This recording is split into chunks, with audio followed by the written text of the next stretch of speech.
دوستم، انسان بسیار خطاکار است. میبینه ماه شریف رمضان در ما را کوبیده ایستاده است. با این خاطر پیش از آن رفت و خطایی کرده باشم، دل کسی را رنجانده باشم، از پس شما غیبت کردم یا چی که نباشد،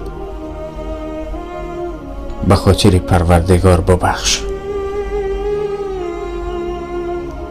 چون گفتیم انسان سراسر خطا است. مرا ببخش دوستم و ماه شریف رمضان مبارک باد عزیزان.